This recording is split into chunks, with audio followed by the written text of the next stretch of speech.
Hi, welcome to Wrap 4. I'm Omar Macy. We've been receiving some overwhelming support regarding our magazine-fed kits and convergent kits. So I want to take this time to discuss the 98 VT Alpha Black Carver 1, which all share the same body, which is why we're tying them all together.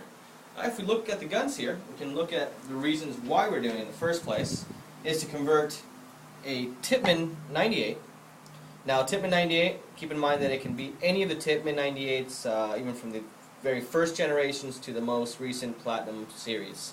All the airlines for either response trigger or cyclone adapters, they're all incorporated. Previous versions had another outlet down here. Platinum has it here. So what we did is we basically put all the locations for all the generations and rerouted them so we're able to use all in the same same body kit. Velocity adjustment on either side, just as in any Tippmann or BT model. Okay.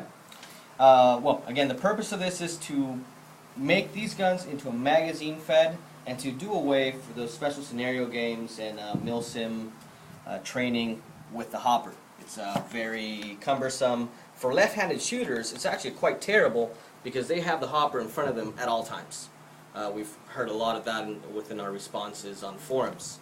So for left-handed shooters, this is really the way to go. Again, the BT98, they share lots of same traits. Of course, the difference with the BT is a removable trigger, where the 98 is in one spot. What we did with our kit, our trigger frame is also removable, so you're able to attach a BT trigger frame or keep it in any of the incarnations of the 98, and of course Alpha Black, Carver 1, Project Salvo, and all of these newer similar base designs.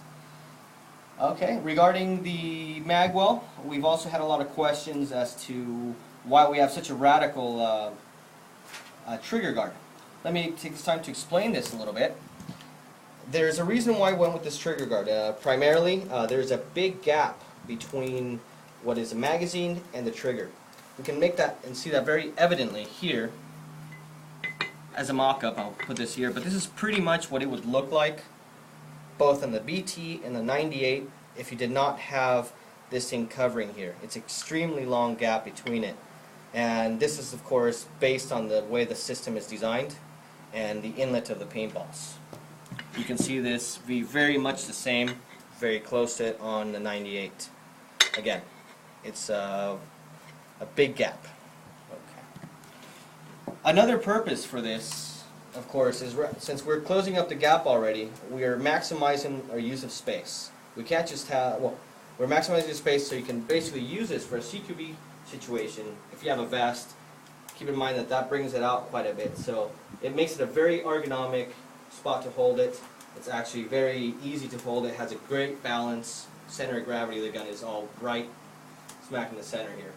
And of course, the design itself has been made to be very ergonomic and to have the dynamic battle rifle styles that have been common in the past few years. In addition to that, this also serves as an ambidextrous mag release.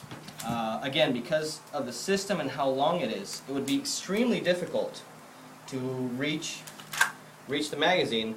So what we did is basically place the magazine release in this section. Okay, ambidextrous, so both hands you're able to release it. That's pretty much about the trigger guard. Just to keep in mind, the trigger guard, it is a little radical. It is has some heavy design intent, but it is an optional system. You are able to use a standard BT trigger frame, which includes a trigger guard, and you don't have to go this route.